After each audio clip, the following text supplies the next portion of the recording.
Hello everyone, this is Gary from Fantastic Fundas and this is lecture 2, the era of Mughals in the modern history series by Fantastic Fundas.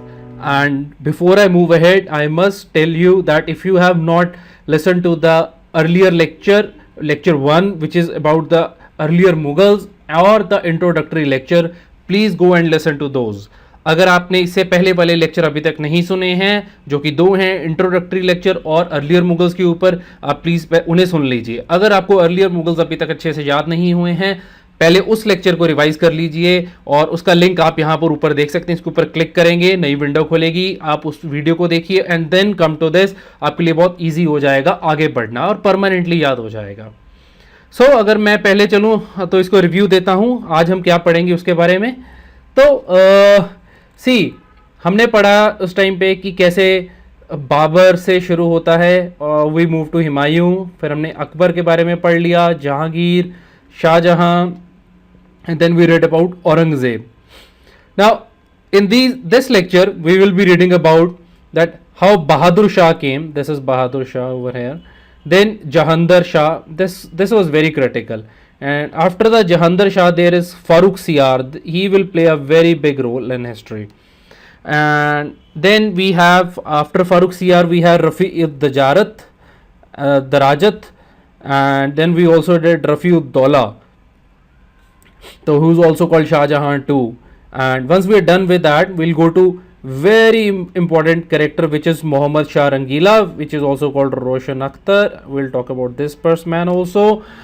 And then we move to Ahmad Shah, and then Alamgir would be there, and Shah Alam too, Akbar too, and lastly we'll end up with Bahadur Shah. This will be a little longer lecture. I will be speaking quickly. अगर आपको कहीं पर थोड़ा तेज बोलूँगा, कहीं कुछ मुश्किल आती है, if you feel any difficulty, please stop then and there and you may rewind the lecture and then listen to it again. और आप थोड़ा पीछे करके इसको दोबारा सुन लें या थोड़ा रुक जाएं और फिर आगे चलें. एक कॉपी पेन लेकर बैठिए. You don't have to read this chronology. अगर आपको इसका रट्टा मारना है, पॉज कीजिए, just put down the chronology on your paper. Notes बनाने की कोई ज़्यादा ज़रूरत नहीं है. वीडियो दोबारा देख लीजिए, it will be very easy to revise you and you will also recall all the facts. मेरा फोकस रहेगा सारे फैक्ट्स भी बताऊं और पूरा स्ट्रक्चर भी बताऊं मैं आपको. तो अब ये कैसे होगा. तो पहला इस टाइम पर हम पढ़ने वाले हैं बहादुर शाह 1, और ये भाई साहब रहे थे 1707 से 1712. इंडिया की जो मॉडर्न हिस्ट्री है उसके बारे में भी यही कहा जाता है कि वो 1707 से ही शुरू होती है. तो this is a very important period.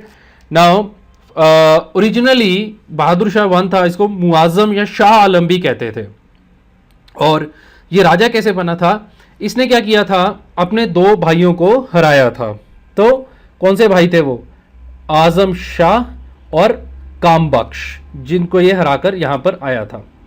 तो हम ये नाम याद करने की कोशिश करेंगे. बहादुर शाह, इसके नाम में ही पहले शाह आ गया है. अभी तक ऐसा कोई नहीं आया है जिसके नाम में शाह आता हो. जो सबसे पहले शाह आया था वही क्या बनेगा, शाह आलम भी बनेगा. तो बहादुर शाह, और इसको मुआज़म भी कहते थे. और इसने अपने कौन से भाइयों को हराया था, आज़म शाह और काम बख्श को हराया था. कहाँ हराया था, battle of Jajau. This is a place near Agra. अब जो औरंगजेब की पॉलिसी थी इससे पहले, वो क्या थी, ही वॉज वेरी ऑर्थोडॉक्स, और ये चाहता था कि शांति मेंटेन हो जाए. तो इसने क्या किया, हिंदूज की तरफ जो जितने राजे थे, चीफ थे, और उनकी तरफ पॉलिसी ऑफ टॉलरेंस लेकर आया. और राजपूतों से इसने क्या किया, policy of conciliation with Rajputs. And how did he do so, by giving them high titles. So we must be able to differentiate between Aurangzeb's policy and Bahadur Shah's policy. Now, what is Aurangzeb's policy? He was very orthodox. He was very communal. He was tolerant. This Bahadur Shah, policy of conciliation, policy of peace. But toward one person he was not having conciliation. That was Marathas. Now, when they asked these Marathas. These asked for Sardesh Mukhi and Chauth. He said, okay, I'll give you Sardesh Mukhi, but I will keep the right to collect the revenue. You will not get the right. I'll give you the money. So half-heartedly Sardesh Mukhi was given. Shahu Ji, these are Marathas basically, you don't worry about this. मैंने मराठास बहुत अच्छे से cover करूंगा, मैंने काफ़ी उसके ऊपर मेहनत की है. So you don't have to worry about it. How Marathas, how will you remember all this? Just remember the words for the moment. जैसे पहला अभी आ जाता है Shahu ji. Shahu ji is very important person in Maratha history. Now what had happened that he was in captivity of Mughals. Now this policy of peace he followed with Marathas, and he released Shahuji from the prison. This guy came, Bahadur Shah, and he was arrested by Aurangzeb. Now when he was released, though he released him, Shahuji had his own fight of becoming the emperor of king of Maratha empire. But he had to fight one lady called Tarabai, who we will be talking in the next lecture. But you must remember that this guy Bahadur Shah, he did not recognize Shahuji as the Maratha king. Right? Now this is important over here, that he was not recognized, not Maratha king. Right? Now result of all this policy was what? Towards Maratha, disorder continued in Deccan because शांति नहीं हो रही है. तो बहादुर शाह का याद रखना, ये north में ही बहादुर था, साउथ के अंदर ये कोई भी इसकी अच्छी नहीं चली थी. बहादुर शाह 1 के साथ मैं एक चीज़ बताऊंगा. इस टाइम पर गुरु गोविंद सिंह जी आए थे और उन्होंने मिलिट्री असिस्टेंस दी थी बहादुर शाह को. उन्होंने इसको बताया था कि कैसे लड़ाई लड़ते हैं, और गुरु गोविंद सिंह जी ने इसे स्पिरिचुअल गाइडेंस भी दी थी, क्योंकि वो गुरु गोविंद सिंह जस्ट कॉज के लिए ही हमेशा लड़ते थे. अब बंदा बहादुर नाम का एक उनका भक्त था, जिसका असली नाम लक्ष्मण दास था. He was the next Sikh leader who resisted Bahadur Shah after the death of Guru ji. Now he took part in the battle of Lohgarh, which was the also the first capital of the Sikhs. Bahadur Shah जो था, जो लॉगड़ की जो किला था, ये गुरु गोविंद सिंह जी ने बनाया था. ये नॉर्थ ईस्ट ऑफ अंबाला की तरफ है, फुट ऑफ हिमालयाज की तरफ है. सिक्स उस टाइम पे जो थे वो सारा area, six were controlling the all the area between Sutlej and Jamuna river. Now why did Bahadur Shah fail in spite of guidance of Guru Gobind Singh Ji? This has to be thought about, because Guru Gobind Singh Ji can only give him guidance. Action had to be done by him. So what problem was with him? He did reckless spending and financial mismanagement.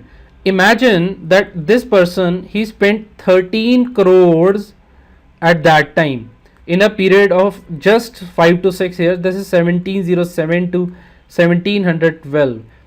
सिर्फ इसने 4-6 सालों में 13 करोड़ रुपए खर्च लिए उस time पे, और gave large jagirs to his officers, और इसकी वजह से अंपायर क्रम्बल कर गया.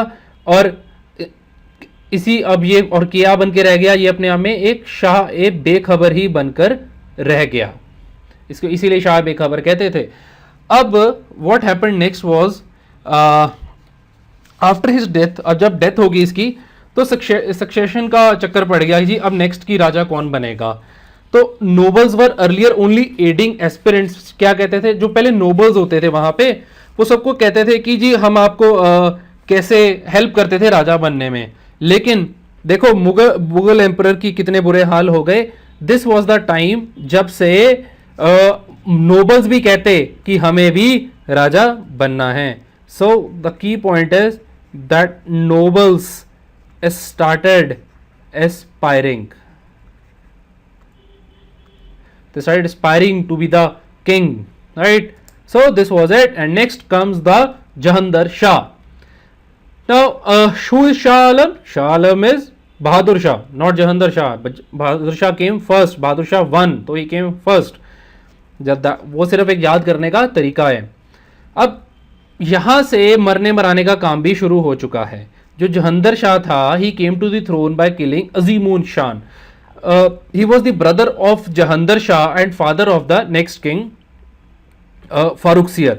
तो जहंदर शाह का जो जिसको मार को इस जो अगला राजा है, उसके बाप का नाम है अजीमुन शान, और उसको मारकर ही जहंदर शाह आता है. ठीक है जी. और वो एक्चुअली जहंदर शाह का भाई ही होता है. तो यहाँ पर है देखिए जहंदर शाह और ये इसका भाई है यहाँ पे जिसका नाम है अजीमुन शान, और इसका यहाँ पे बेटा है जिसका नाम है फ़ारुखसियार। ठीक है जी। और जहांदर शाह क्या करेगा, इसको मार देगा, ये मर जाएगा, ये राजा बन जाएगा, लेकिन ये भी हट जाएगा और फिर नेक्स्ट किंग ये बन जाएगा फ़ारुखसियार। तो अब ये बनेगा कैसे, देखिए हुआ क्या, he came to throne by killing him with the help of prominent noble. इस टाइम पर एक नोबल हुआ जिसका नाम था जुल्फ़िकार खान। जुल्फ़िकार खान, जुल्फ़ी क्या कहता था, वो चाहता था, he wanted peace with Marathas and Rajputs, so he preserved Aurangzeb's policy, this is policy by abolishing jizya, right? He reversed it. Aurangzeb brought the policy of jizya and giving title to the kings. He controlled administration and encouraged ijara system. This is very important word. Ijara system. What is ijara system? There can be a short note. आप इसके ऊपर भी short note लिख के हम इसको answer check करवा सकते हैं। वट इज इजारा सिस्टम, मैं आपको बताता हूं। कॉन्ट्रैक्ट फार्मिंग या फिर रेवेन्यू फार्मिंग को कहते थे। होता क्या था इसमें, government would give contract with revenue farmer and middle man to pay government a fixed amount of money while they were free to collect whatever they could from the peasant. जैसे कि अगर किसी के पास कोई एक land का टुकड़ा है, तो जो ब्रिटिशर जो जहांदर शाह था, ये क्या कहता था कि आप ये लैंड का टुकड़ा ले लो और you take this land and you give me money, or some minimum amount of money had to be given, minimum amount of money, and whatever is left that is yours. So this was the idea in ijara system. Now he confirmed the earlier private arrangement between his deputy in Deccan जिसका नाम था पन्नी and Maratha king जिसका नाम Shahuji in 1711, which had granted Chauth and Sardeshmukhi of Deccan on the condition of right of collection by Mughals and handing over to Marathas. तो जो पहले वो सारदेशमुखी और चौथ का राइट दिया गया था, इससे एकदम पहले वो क्या हुआ था, इसने क्या किया, वो उनको कंफर्म कर दिया, बस वहीं पर रख दिया। हाँ, लेकिन सिक्स के साथ ही हैड अ फाइट, उनके साथ इसकी नहीं बन रही थी। क्यों? बहादुर शाह सीख नहीं पाया कि क्या करना है गुरु गोबिंद सिंह जी से। फिर जहांदर शाह आया, तो जो ये शाह आ रहे थे ये सिक्स से के साथ लड़ाई ही करते जा रहे थे। तो बंदा बहादुर के साथ भी लड़ाई रही और फिर बाकी सिक्स के साथ भी, एंड उनके अगेंस्ट इन्होंने पॉलिसी ऑफ सप्रेशन चला के रखी। फिर क्या होता है, अब इसका जो रूल था वो सिर्फ 9 मंथ्स ही लास्ट किया। प्रोबेबल रीजन देखो बहुत सारे हो सकते हैं कि इसके ऐसे जाने के, एंड देखो वैसे भी ये अजीमो शान को मार कर ही आया था यहाँ पे। तो नेक्स्ट एम्परर जो है वो फारुखसियर इसको एक लड़ाई में हरा देता है। और फारुखसियर कौन होता है, जैसे कि मैंने आपको बताया, ये है जहांदर शाह। जहांदर शाह का ये है भाई यहाँ पे, जिस भाई का नाम है क्या कहते हैं, अजीमुन शान। अजीमुन शान का बेटा है फारुखसियार, और फारुखसियार इसको लड़ाई में हरा देता है। यही इसकी कहानी है। अब फारुखसियार रूल करेगा काफ़ी देर, 1713 से 1749 तक। जैसा मैं आपको बता चुका हूँ इसकी रिश्तेदारी क्या है। He came to the throne, अब this is very important, he came to the throne with the help of Sayyid brothers. Who these Said brothers are such important people in the history, you have to remember their names, Said brothers, because they were the king makers. They were known as the king makers. Now they were Indian Muslims. What were their names? इन दोनों के नाम आपको याद होने चाहिए। सारे नाम मैं आपको याद करने को नहीं कहता, लेकिन ये जरूर याद होने चाहिए। अब्दुल्ला खान एंड हुसैन अली। ठीक है जी, अब्दुल्ला तो नाम आसान ही है, और हुसैन अली भी, MF हुसैन आपको याद रख सकते हैं अगर रखने के लिए। और खान अब्दुल्ला गफ़ार खान मॉडर्न हिस्ट्री का एक बहुत इंपॉर्टेंट जो हुआ है, जिसको फ्रंटियर गांधी भी कहते हैं। तो ये अब्दुल्ला खान था मुगल्स के टाइम पे। हालांकि मैं दोनों को कंपेयर नहीं कर रहा हूँ, दोनों में बहुत फ़र्क था रट्टा मारने के लिए। और जो अब्दुल्ला खान था वो कौन था, वज़ीर था। वज़ीर कौन होता है, प्रधानमंत्री, वज़ीर आला। आज भी पाकिस्तान की अब उर्दू में कभी खबरें सुने जाए दूरदर्शन पे, उर्दू में यही बोलते हैं। हुसैन अली कौन था? ये मीर बख्शी था जी। मीर बख्शी कौन होता है? पे मास्टर जनरल। तो जी कौन था? एक तरफ आप एम एफ हुसैन को सोच सकते हैं और एक था अब्दुल्ला खान, जो क्या हैं? ये हैं Sayyid brothers and they are the king makers.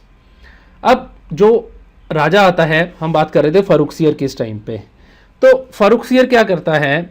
बंदा बहादुर जी को ये कैप्चर कर लेते हैं एट गुरदासपुर फोर्ट, ठीक है जी, एंड एग्जीक्यूटेड इन दिल्ली। इसको मार देते हैं दिल्ली इलाके को कैप्चर करके 1715 में। इंग्लिश एम्बेसी इस टाइम पर आती है। यहां पर दो लोग आते हैं, John Surman and doctor William Hamilton. ये नाम बहुत इंपॉर्टेंट है, ये अक्सर पेपर में, प्रीलिम में और मेंस में आते हैं। अब कहानी, the story is doctor William Hamilton was a doctor when he went to the court of Farrukhsiyar. जो Farrukhsiyar were very happy with his services as a doctor, so he what he did, he gave the royal order farman. Now I do not know what is written on this. If anyone knows Urdu can put a light on it, but farman looked like this. See, this is what farman looked like, right, this is farman, this is how it looked like. Now for what was this farman about? It gave Britishers duty free trade rights to English in Hyderabad. See, हम बाद में जाके अहमदाबाद, बंगाल, तो सब जगह इनको ये ऐसे राइट्स मिल गए। हम बाद में जाके आगे जाके पढ़ेंगे भी कि कैसे जो नवाब ऑफ बंगाल होते हैं, ठीक है जी, नवाब ऑफ बंगाल। अब ब्रिटिश जहां पर मुगल तो वीक होने शुरू हो चुके हैं 1707 ऑनवर्ड्स, तो जो बंगाल के नवाब होते हैं वो ब्रिटिशर्स को फोर्स करते हैं कि अब उतनी ही कस्टम ड्यूटी दो जितने और दे रहे हैं, कोई ड्यूटी फ्री ट्रेड नहीं उनको करने देते। और वो ऐसा कैसे कर पाते हैं? हालांकि नवाब ऑफ बंगाल तो एम्परर के नीचे आता है, पर क्योंकि मुगल्स वीक हो चुके हैं, ठीक है जी। I will just explain it to you. देखिए, this is Mughals weak, so local leader who were governors, they were strong, and since they were strong, what happened? Follow their own policy, follow own policy. अब जब इनकी अपनी policy होती थी तो they could control. So what happened? Bengal controlled trade and duty. Bengal trade and duty. This is what Bengal controlled. Now they forced until what? Until 1757 Battle of Plassey. इसके बारे में हम जब बंगाल के बारे में अगले लेक्चर में पढ़ेंगे तब बात करेंगे। लेकिन see what is happening here in this case, what is happening is they are giving them duty free trade rights. Look at the Mughals, they have grown so weak. I'm just drawing a comparison here. Now when such things happen, what happens? That duty free trade is given. The English, their trade was revolutionized. उनका trade तो वाह होगी, उनकी तो बहुत आगे बढ़ गया, बहुत आगे चल गया। तो इसको हम कहते हैं Magna Carta of British trade in India. ये this is a very important question, this whole question is very important, right, this point is very important. Now Magna Carta का मतलब क्या होता है? मैग्ना कार्टा शब्द का मतलब है a document of supreme importance. Why is the Farman called the Magna Carta of British trade in India? तो ऐसे क्वेश्चन के अंदर आपको बताना पड़ेगा कि फारूकसियर गेव इट टू, किसको दिया फारूकसियर ने? ये देखिए, Farrukhsiyar gave it to two people, one is Hamilton and the other is John Sermon, right? So sorry, I just forgot that actually. One is Hamilton and one is Surman, right? Surman, you must remember these names and say what did they do? Duty free trade rights. This revolutionized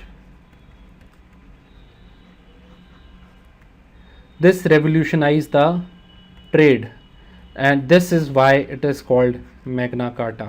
And whose time it happened? It happened at time of Farrukhsiyar. So this is the thing. Now so this was about it. Now what else? In 1717, now there is something in Maratha Empire. There are two things, right? When we read about Marathas, I'll tell you about them, but just to interlink things, in Maratha Empire there are two things. One is king and one is Peshwa, and we'll see that how slowly with time, first king was very powerful, and then slowly Peshwas became powerful. So the first Peshwa of Shahuji was the king. His first Peshwa, Balaji Vishwanath, he became, now Farrukhsiyar became the first Maratha leader to visit Mughal emperor's court. He favored the Said brothers. Now he asked for collection of chauth. What is chauth in Sardeshmukhi? Chauth is 1/4 of the total revenue collected from the areas which Marathas will not attack. कि आप कुछ area है वहां इसका 25% revenue, चौथा हिस्सा चौथ हम रखेंगे और इसके बदले में वहां पर अटैक नहीं करेंगे. दूसरा है सरदेशमुखी. सरदेशमुखी एक्चुअली शिवाजी कहते थे कि क्योंकि वो सभी देशमुखों के हेड हैं, तो बाकी सब लोगों को 10% उन्हें देना पड़ेगा. और जो देशमुख होते थे वो रेवेन्यू कलेक्टर होते थे. तो हेरिडिटरी राइट जो थे ये शाहू जी ने भी क्लेम करना चाहा, जैसे शिवाजी के पास ये राइट था. और ये राइट लेने के लिए वो फारुखसियर के पास गए. कौन जाएगा फारुखसियर के पास? अब राजा तो जाएगा नहीं, तो पेशवा जाएगा. तो पेशवा इस टाइम पर कौन है? बालाजी विश्वनाथ. बालाजी विश्वनाथ यहाँ पे गो टू फारुखसियर. और ये हम यहाँ पे फोटो देख सकते हैं पेशवा की. रफी उद दजारत एंड रफी उद दौला अब यहाँ पे दो आए. देखो दजारत मर गया टीबी से, कुछ महीनों के लिए आया. ये भी सैयद ब्रदर की वजह से ही आए थे. ठीक है जी, साइद ब्रदर्स की वजह से ही आए थे. एक्चुअली वो स्पेलिंग गलत लिखे हैं. साइद एनसीईआरटी में तो साइद कहा गया है, और बिपिन चंद्रा और भी लोग इसे साइद ही कह रहे हैं. तो खैर, तो अगर दौला की बात करें, Rafi Daula he was made the king and also killed by Sayyid brothers. और इसी को हम शाहजहां टू भी कहते हैं. This is important here. Now Sayyid brothers के अंदर they followed policy of religious tolerance. If we see there is a general trend and that is after Aurangzeb there has been a policy of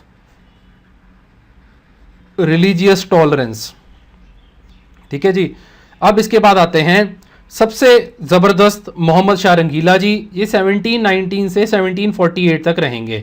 साल इतने important अभी नहीं है, अभी बाकी चीज़ों को याद करने पे फोकस कीजिए. जब इन वीडियोस को कई बारी 2-4 बार देख लेंगे तो साल अपने आप याद होने शुरू हो जाएंगे. मोहम्मद शाह रंगीला का जो एक नाम था वो था रोशन अख्तर. ऋतिक रोशन और फरहान अख्तर दोनों को मिला दे तो कौन बनता है? रंगीला. ठीक है जी, तो ये बात आप याद रखिएगा. इसका ये भी, this question can come in as a multiple choice. They were helped again by Sayyid brothers. देखो साइद ब्रदर्स ने सबकी हेल्प की, यहां पर भी कर रहे हैं टू बी द किंग.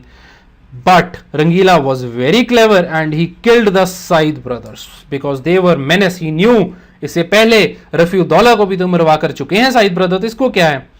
इसकी रानी का नाम था रहमत उन निसा, जो कि बहुत सुंदर थी, लेकिन उसका इसके एडमिनिस्ट्रेशन पर भी इन्फ्लुएंस हो रहा था. ये अब 18 साल का किसी को राजा बना देंगे तो वो ऐश परस्ती करेगा और क्या करेगा. और वही इसने की. मैरी मेकर किंग भी इसको कहते थे. 1724 के अंदर निजामुल मुल्क. अगले लेक्चर में जब हम पढ़ेंगे हैदराबाद की हिस्ट्री, तो उसके अंदर हम एक राजे के बारे में पढ़ेंगे जिनका फाउंडर था निजाम उल मुल्क.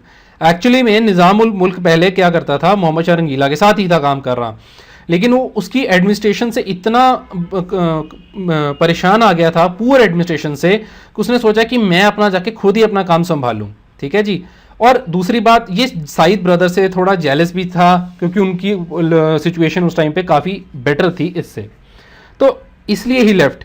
And this is very important statement. अब यहाँ पर you can put down the question in your copy. आप लिख सकते हैं, इसको आंसर कर सकते हैं. It is said that the departure of Nizam ul Mulk from Muhammad Shah Rangila's court, it was the symbolic flight of loyalty and virtue from the Mughal Empire. ठीक है जी, ये statement as it is you can expect it in the paper. ठीक है जी. So this was it. His departure was symbolic of loyalty and virtue from Mughal Empire. Nadar Shah 1739 में आया, Shah Persia था. इसने क्या किया, मुगल आर्मी को करनाल में हरा दिया. On support and persuasion of a noble Saadat Khan, जो बाद में अवध की हिस्ट्री में हम पढ़ेंगे, नादिर खान ने क्या किया, दिल्ली पर अटैक किया और वो अपने साथ पीकॉक थ्रोन लेकर चला गया. ठीक है जी. अब ये साइड पर आप देख सकते हैं, this is our king Rangila ji बैठे हैं. He is a merry maker and this is what he is doing. ऐश परस्ती में लगे हुए हैं. और ये वो पीकॉक थ्रोन है जो उठा के ले जाता है, और ये शाहजहां के पीरियड से यहां पर था चल रहा. अपने साथ मोहम्मद शाह रंगीला कोहिनूर डायमंड भी ले रहा है, लेके साथ चला जाता है. मेरे ख्याल से ये साथ में रंजीत सिंह जी की पिक्चर है. खैर वी कैन इसको आप भूल सकते हैं. रंजीत सिंह जी के बारे में हम बाद में बात करेंगे.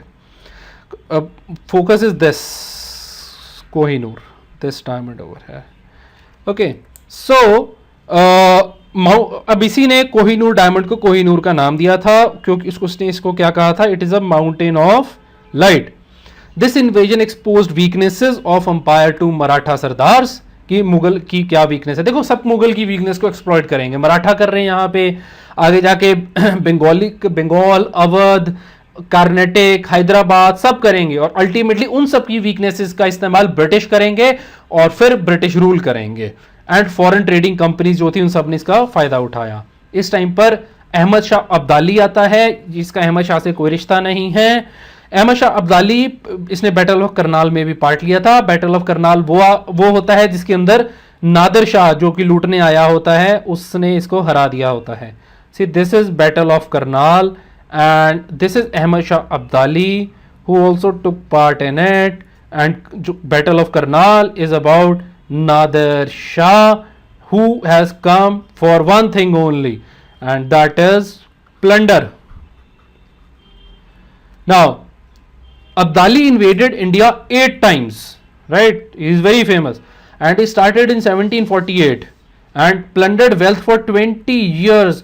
आए, पैसे लूटे, ऐश की, वापस. यही इसकी जिंदगी थी 67 तक. इतना इसने लूटा इंडिया को.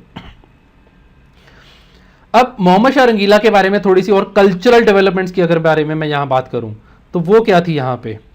देखिए, इस टाइम पे एक तो उर्दू बहुत डेवलप हुई. ठीक है जी. वली दक्कनी, ये वली दक्कनी है साइड पे जिनकी आप पिक्चर, दिस इज वली दक्कनी. तो ही केम टू एम्परर कि उर्दू भाषा को लेकर, and he Urdu became the court language. अब पहली बारी उर्दू कोर्ट लैंग्वेज. शुरुआत तो हम पर्शियन से करेंगे, और उससे पहले टर्किश भी होती है, लेकिन फिर अब उर्दू आ गई है पहली बार. और जो ये उर्दू भी है, ये पर्शियन और हिंदी का मिक्सचर है. इस टाइम पे पहली बारी एक नया डांस फॉर्म आता है जो कि यूपी के अंदर बहुत पॉपुलर है, उसे कहते हैं ख्याल. और ये पंडित बिरजू महाराज जी हैं. हम पूरी कल्चरल हिस्ट्री भी कवर करेंगे मेंस और प्रीलिम के एंगल से, जो भी इंपॉर्टेंट होगा. I will try to do it, there is no commitment for now, but I will try to do it. लेकिन हाँ, मेंस के टाइम तक तो मैं इसको खत्म कर ही दूंगा. Kathak emerge as a new dance form अब. ठीक है जी. निजामत खान और फिरोज खान, अब यहां पर दो सिंगर हुए हैं, एक सदरंग एक Adarang. They were famous musicians of the court. ये दो नाम इंपॉर्टेंट हैं, निजामत खान एंड फिरोज खान. NFK, जैसे JF कैनेडी वैसे NFK, निजामत एंड फिरोज. अब Ahmad Shah, he is not Ahmad Shah Abdali जो अब ये अहमद शाह आया है. He gave away area of north west after so many attacks by Abdali. जो उसकी मदर थी उसका नाम था, वो एक फेमस डांसर भी थी, और उसका नाम था उद्दम बाई, एंड उसने खुद को टाइटल भी दिया था कुदसिया बेगम का.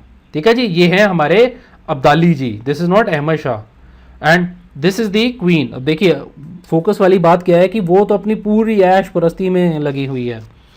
तो अब इसके नाम से गार्डन भी है दिल्ली में, ओबराय होटल के पास. अगर आप कभी गए हो, आपने देखा होगा, तो वो वहां पर जो है कुदसिया बेगम गार्डन ही है, जो कि उद्दम बाई है.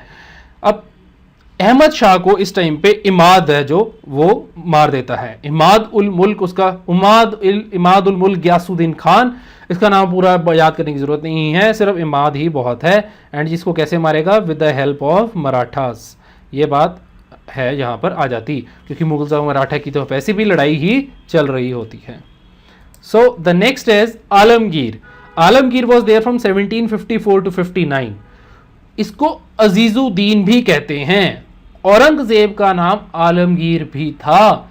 आलमगीर 1, औरंगजेब, सब ए ही हैं। आलमगीर, मराठा और इमाद ने फिर आपस में पैक्ट कर लिया सिक्योरिटी ऑफ नॉर्थ वेस्ट के लिए, अब्दाली के अटैक से बचने के लिए, और इमाद ने ही मुगल्स के राजा को मारा था। अब ये सारी जो चीजें होती हैं, ये थर्ड बैटल ऑफ पानीपत में जाके एंड होती हैं, जो 1761 में होगी जाके। 14 जनवरी 1761 से थर्ड बैटल ऑफ पानीपत शुरू हो जाती है। 14 जनवरी 1761। Now it was during these invasions that Abdali recognized, क्या अब जब लड़ रहे थे अब्दाली ने क्या देखा, एक तो उसने आलमगीर को मना दिया एम्परर, इमाद को उसने एक्सेप्ट कर लिया वजीर, और पंजाब क्या जी, ये रोहिल्ला चीफ था इस टाइम पे, रोहिलखंड का था नजीब खान, उसको सुप्रीम एजेंट मान लिया, और मीर बख्शी मान लिया, Mir Bakhshi controller of military affairs. जो रोहिल्ला शब्द है इसका मतलब है रोहिलखंड। अगर आप इस टाइम पे रोहिलखंड देखें तो ये वेस्टर्न यूपी वाला जो पार्ट है, दिस आप मैप के ऊपर देख सकते हैं इसको, यूपी बरेली पीलीभीत वाला जो एरिया है, अवध के बिल्कुल साथ में। तो रोह का मतलब माउंटेन होता है, और ये पश्तो भाषा का शब्द है। पश्तो कहाँ की भाषा है, अफगानिस्तान की है, पहाड़ी भाषा है।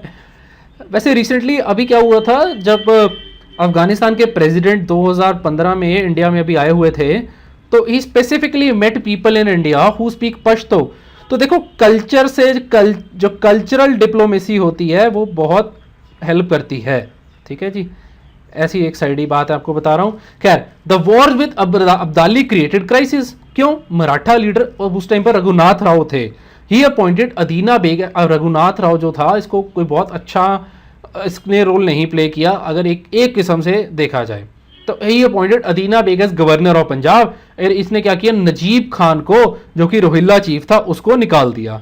अब इमाद क्या करता है, जिसने पहले भी एक राजा को मार दिया होता है, उसको वो क्या करता है, शाहजहां 3 को, the great grandson of Aurangzeb को थ्रोन पे बिठा देता है, लेकिन उसकी ये कोशिश कामयाब नहीं होती। अब शाह आलम 2 आएगा। बहादुर शाह हमने पहले पढ़ा था, वो पहला लेटर मुगल्स में था, लेकिन अब हम बात कर रहे हैं ये शाह आलम 2 की, हु एक्चुअली रूल नेक्स्ट। और इसका रूल बहुत क्रिटिकल है 1759 से 1806 तक। शाह आलम का जो दूसरा नाम था वो था अली गौहर, ठीक है जी, अली गौहर। अब इसको क्या हुआ था, दिल्ली से इसके वजीर ने निकाल दिया, और ही वॉज, अब जब दिल्ली से इसको निकाल दिया गया राजा को, ये मर्जी पर रहा। किसकी मर्जी पे, पहले अवध के राजा की मर्जी पे, जो कि शुजा उद दौला था। शुजा उद दौला के बाद ये प्लासी तक एक्टिव रहेंगे, और उसके बाद फिर मराठास के मर्जी पर रहा, और फिर इंग्लिश की मर्जी पर रहा। तो बेचारा दर दर की ठोकर खाई। वजीर अब खुद क्यों नहीं राजा बन गया जो वजीर था, क्योंकि रॉयल लीनियज नहीं थी, रॉयल ब्लड नहीं था, शाही खून नहीं था, और लोग उसी को रिस्पेक्ट करते थे। तो जो continuation of Mughal monarchy after 1759 हुई है, हालांकि अगर आप देखें कोई मिलिट्री पावर भी नहीं थी, उसका एक ही कारण था कि जो मुगल्स का लोगों के माइंड्स के ऊपर कंट्रोल था, वो इसीलिए वो कंटिन्यू कर पा रहे थे। और ये आप देख सकते हैं साइडवेज पिक्चर में, Shah Alam 2 is the emperor, he is sitting, और ब्रिटिशर्स के साथ उनकी शरण में जाकर ये रहेगा। और ब्रिटिशर्स बहुत चालाक हैं, वो खड़े रहे वहां पे। अब शाह आलम 2 के टाइम पर कुछ और बातें भी हैं। 1761 में अगर अब आप देखें, सबसे पहले यहां पे third battle of Panipat, Marathas were defeated, Ahmad Shah Abdali also fought against Marathas. ये बातें हुई, मराठास के अगेंस्ट लड़ा था अब्दाली यहां पे। 1764 के अंदर देखो, अब बैटल ऑफ बक्सर हो जाएगी, इसकी डिटेल हम बाद में पढ़ेंगे, लेकिन अभी आपको याद करनी है क्या बात, कि मुगल एम्परर शाह आलम 2 पे 1, then you Shah Alam 2, Nawab of Bengal जो मीर कासिम होंगे, और पहले मीर जाफर आते हैं, फिर मीर कासिम आते हैं। तो मीर कासिम जो होते हैं बैटल ऑफ बक्सर में पार्ट लेते हैं, और अवध के शुजा उद दौला, ये सारे हैं इकट्ठे मिलकर लड़ते हैं और ब्रिटिश जीत जाते हैं इसमें। और 1765 में शाह आलम टू जो होते हैं, he gave Deewani rights. Deewani rights क्या होता है? दीवानी मतलब सिविल, ठीक है जी, जैसे फौजदारी क्रिमिनल। तो सिविल राइट्स क्या होते हैं? Collection of land revenue for what? Bengal, Bihar and Orissa to English. तो राइट्स कैसे हैं? Right to collect the revenue, land revenue. ना फिर क्या होता है 1771 में? Marathas were able to bring back the emperor into Delhi, but he was still under the protection, under their protection till English captured Delhi. Marathas की उसी उन्हीं में रहता था। अब सेफ्टी में 1803 आ जाता है, 1803, Delhi was captured by English under Lord Lake. This name is important here. Lord Lake के अंदर के साथ ये दिल्ली कैप्चर कर लेते हैं। और जो किंग होता है Shah Alam to become the first Mughal to get pension from English. अब वो उसको कोई ट्रिब्यूट नहीं देगा, कोई भी, no tribute for him, only thing he gets is pension. और ब्रिटिश अपनी मर्जी से देंगे पेंशन पे। अब 1803 से 57 तक, जैसा मैंने कहा, Mughal emperors were merely political front for English. Actually में यहां से अब ब्रिटिशर्स का रूल होना ही एक तरीके से शुरू हो जाता है। हालांकि वो अपना नकाब पहन के रखेंगे, and when they remove their this cover, with that we will see in the coming lectures. Next king is Akbar II, 1806 to 1837. He was this was the period of confrontation. English have problem with everything now on with whatever British Mughals were doing. British asked him to give away, आप अपने सारे title, राजा धीराज महाराज जो भी है, all that put it away, आप कुछ भी ceremonial नहीं पहनोगे। अब ये जो अकबर II होता है ये बहुत परेशान हो जाता है। So what he does is, ये राम मोहन रॉय, ठीक है जी, जो उस टाइम तक राम मोहन रॉय होते हैं, उनको इंग्लैंड भेजता है, that go to as is ambassador, go there and talk to the English company की what are you doing with me, ठीक है जी। And it is this person only, Akbar II, who gives Raja Ram Mohan Roy को राजा का जो टाइटल है वो यही देते हैं अकबर II। और लैंग्वेज, अब क्योंकि ब्रिटिश का रूल हो गया है तो पर्शियन से लैंग्वेज भी इंग्लिश की तरफ शिफ्ट हो रही। देखो कैसे क्वेश्चन बन सकते हैं। Discuss the happenings, the events which show that since 1803 it were the Britishers who were effectively controlling the Mughal empire and not the Mughal dynasty. So this can be a question in paper ऐसे। So next is Bahadur Shah Zafar. This is the last Mughal emperor. This is second Bahadur Shah II, and 1837 to 1858 he was son of a Rajput princess and Akbar II. Zafar was his pen name. Urdu poetry he really liked it, सब जानते हैं। Patronized Mirza Ghalib, and Mirza Ghalib की मैं आपको photo भी दिखा दूंगा side पे। ये जाफर ऊपर बैठे हैं, ये नीचे मिर्जा गालिब हैं। And he was captured by English at Humayun's tomb along with his favorite queen. कहाँ, you know, the story is, इसको भगा कर लेकर गए थे। अब कैन यू इमेजिन, मतलब मुगल सल्तनत का राजा और क्या हाल हो गए, और इतनी गरीबी हो गई थी, ऐसा कहा जाता है, between this period, this 1837 to 58. This is written, this is not me saying, this book say they had to sell their utensils to live. खाना खाने के लिए अपने बर्तन तक बेचने पड़ गए थे इनको। Captured by English at Humayun's tomb along with his favorite queen Zeenat Mahal and exiled to Rangoon, Burma. हालांकि इसको वहां ले गए थे, दिल्ली में अब भी एक कब्र खाली पड़ी है और इसकी इच्छा थी कि वहां पर उसे दफनाया जाए, और वो कब्र आज भी खाली है, इसकी वेट कर रही है। खैर ये वहां पर मर गया और इसकी जनरेशन अब भी दिल्ली में रहती हैं। और रिसेंटली अगर मैं हैपनिंग्स बताऊं, अब ये पेपर में क्यों भी आ सकता है, इसकी जनरेशंस हैं दिल्ली में। एक तो वो इसके खान साहब में बहुत फेमस हैं दिल्ली में, जो all that mutton and chicken जो बनाते हैं पुरानी दिल्ली में। एंड दूसरा रिसेंटली इसकी जनरेशंस में से कोई एक लेडी आई थी and she went to Golden Temple माफ़ी मांगने के लिए फॉर व्हाट बहादुर शाह के एंसेस्टर्स डिड टू सिख्स। ठीक है, जैसा कि हमने पढ़ा कि सिख्स के साथ इन्होंने हमेशा कॉन्फ्रंटेशन रखी। So that is all about the lecture. Question क्या है आपके लिए, जैसा कई लोगों ने मुझे कहा कि क्वेश्चन भी शुरू किए जाएं, तो हियर इट इज। क्वेश्चन लिख लीजिए। Later Mughals mark the beginning of modern history of India. Write a short note on this statement with illustrations. मैं देखना चाहूंगा कि आप इसको कैसे अटेम्प्ट करते हैं। It's a very nice question paper में लिखने के लिए, सिविल सर्विस एग्जाम के लिए ऐसा क्वेश्चन इंपॉर्टेंट बन जाता है। मैक्सिमम आपको 200 वर्ड्स में लिखना है और 12.5 नंबर हैं। I will check the answer for you. अगर लेकिन आप मेरे से चेक करवाना चाहते हैं, it has to be in PDF format only, I am telling you. अगर आप सिंपल फोटो खींच के भेजेंगे मैं चेक नहीं कर पाऊंगा, और या फिर आप इसे टाइप करके भेज दीजिए, लेकिन प्रेफर कीजिए अगर आप मुझे पीडीएफ ही दे सकें, that will be good for me. और पिक्चर जो अगर आप फोटो खींच के भेजते हैं शुड बी क्लियर, और टाइप करते फिर भी कोशिश कीजिएगा कि उसकी पीडीएफ बन जाए। And if you are clicking it using phone तो क्लियर हो पिक्चर। और आप जो आंसर भेजिए उसके ऊपर क्वेश्चन जरूर लिखिएगा, अपना नाम, अपना ईमेल एड्रेस, और जिस दिन आप उसको आंसर कर रहे हैं वो डेट जरूर लिखिएगा ऑन द आंसर शीट, तभी मैं इन सब चीजों को चेक कर पाऊंगा। बिकॉज मेरे पास बहुत सारे आंसर्स आएंगे, इतने सारे को मेरे लिए मैनेज करना मुश्किल हो जाएगा। That is why I need all these details. भेजना कहां पर है आंसर आपको लिख के, fantasticfundas@gmail.com। You can note down the email address, यहीं पर भेजिएगा तभी मैं इनको चेक कर पाऊंगा। I will try my best कि जल्दी से जल्दी आपको चेक करके भेजूं, लेकिन I will surely check them whenever I do.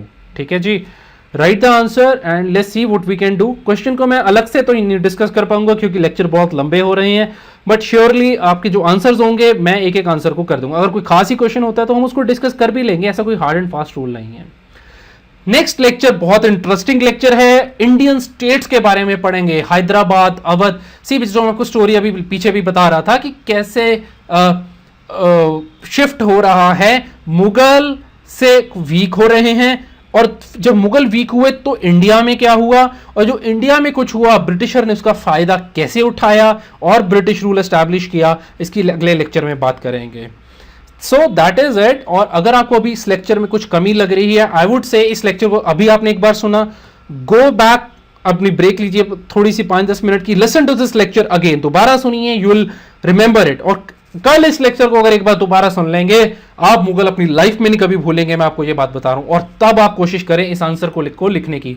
जब आंसर लिखें तो ट्राई कि आप बिना देखे लिखें, अगर नहीं भी बात बन रही तो आप देखकर एक बारी रिवाइज कर भी आंसर लिख सकते हैं। ठीक है जी, लेकिन बेटर ये रहेगा कि आप एक बारी, 2 बार, 3 बार इस वीडियो को अगर आप देख लेते हैं 3 times, this video will be yours और this lecture would be yours, आप कभी नहीं भूलेंगे। अभी तक के 2 लेक्चर्स के अंदर आपने अगर सब कुछ अच्छे से याद कर लिया, आपके पेपर में कुछ नंबर सिक्योर हो गए हैं, मैं आपको ये श्योर कर सकता हूं, कुछ ना कुछ क्वेश्चन आता है। That is all. And please आप हमें सब्सक्राइब कीजिए क्योंकि दिस इज वेरी टफ, मेरे लिए टाइम मैनेजमेंट मुश्किल हो रहा है। I want you to subscribe a lot. ठीक है जी, और आप इसे फेसबुक पे शेयर कीजिए इस वीडियो को please, this is very important, तब भी दैट सपोर्ट्स मी एक्चुअली, एक मोटिवेशन रहता है। और अभी भी कुछ क्वेश्चंस, कमेंट्स, ऑब्जर्वेशन, डिस्कशन कुछ भी करना चाहते हैं नीचे आप कमेंट सेक्शन में कर सकते हैं। अगर कुछ लोगों के क्वेश्चन रहते हैं, I will answer them all, you don't worry about it. And that's it, thank you for watching.